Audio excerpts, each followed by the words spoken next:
डेरा Ghazi Khan police और CCD की मुश्तरका कार्रवाई टिकट गैंग से मुकाबला। डेरा गाजी खान के इलाके दिलाना पति जई में टिकट गैंग की मौजूदगी की इत्तला पर पुलिस टीमों ने फौरी तौर पर एक्शन लिया। इब्तदाई मरहले में पुलिस टीमों ने इलाके को एडवांस किया, जिस पर डाकू गैंग ने फायरिंग का आगाज कर दिया। पुलिस ने पेशा वराना महारत और दलेरी के साथ मौसर जवाब दिया।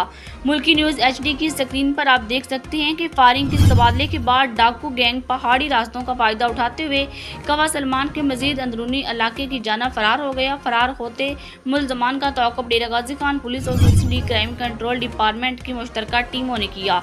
तौक़ुफ़ के दौरान बॉर्डर मिलिट्री एरिया मीरशाली में दोबारा शदीद फायरिंग का तबादला हुआ। मुश्तरका टीमों ने बहादुरी से मुकाबला किया, ताहम डाकू गैंग पहाड़ों की आउट लेते हुए फरार हो गया। सर्च ऑपरेशन बदस्तूर जारी है और आपको बताते चलें कि इलाके को मुकम्मल तौर पर घेरे में लेकर मुजरमान की गिरफ्तारी के लिए इकदाम तेज कर दिए गए हैं।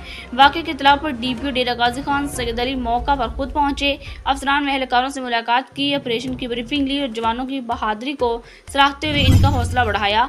DPO ने अहले इलाका से भी मुलाकात की। डेरा गाजी खान पुलिस अवाम के साथ खड़ी है। पहाड़ी और सरहदी इलाकों में जराइम पेशा अनासर के खिलाफ कार्रवाइयाँ जारी रहेंगी। कोई भी कानून से बलतर नहीं, अवाम के जान व माल का तहफ़्फ़ुज़ इनकी अवालीन तरजीह है। अब तक के लिए इतना ही। मज़ीद खबरों और अपडेट्स के लिए आप देखते रहें मुल्की न्यूज़ HD।